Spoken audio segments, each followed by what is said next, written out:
കേരള തമിഴ്നാട് അതിർത്തിയായ വാളയാർ ചവടിപ്പാറ പുതുപ്പയിൽ ട്രെയിൻ ഇടിച്ചു കയറി പിടിയാനെയും കുട്ടിയാനെയും ചെയ്തു. അർദ്ധരാത്രിയോടെ ട്രക്ക് മുറിച്ചു കിടക്കുന്നതിനെയാണ് ബാംഗ്ലൂർ ചെന്നൈ എക്സ്പ്രസ് ട്രെയിൻ ആനകളെ ഇടിച്ചത്.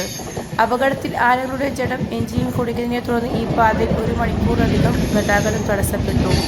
വനമേഖലയിൽ നിന്ന് ജനവാസ മേഖലയിലേക്ക് ഇറങ്ങി തിരികെ കാട് കയറുന്നതിനിടെയാണ് ആനകൾ അപകടത്തിൽപ്പെട്ടത്. ഈ പാതയിൽ രാത്രികാലങ്ങളിൽ ട്രെയിനുകൾ വേഗത കുറച്ചാണ് സഞ്ചരിക്കുന്നത് എന്നതിനാൽ വലിയൊരു ദുരന്തമാണ് ഒഴിവായത്.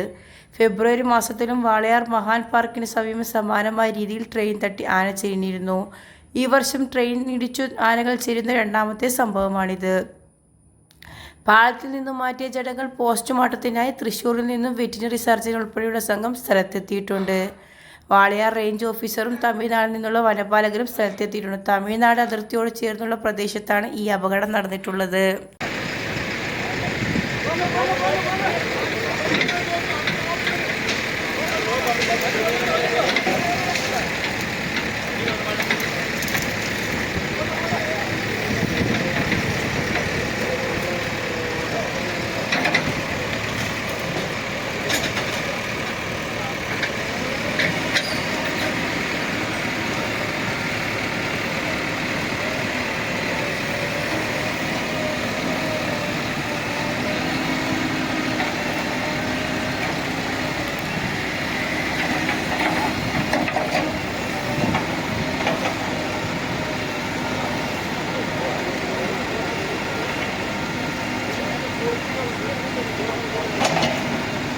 കവർ എടുക്കുക.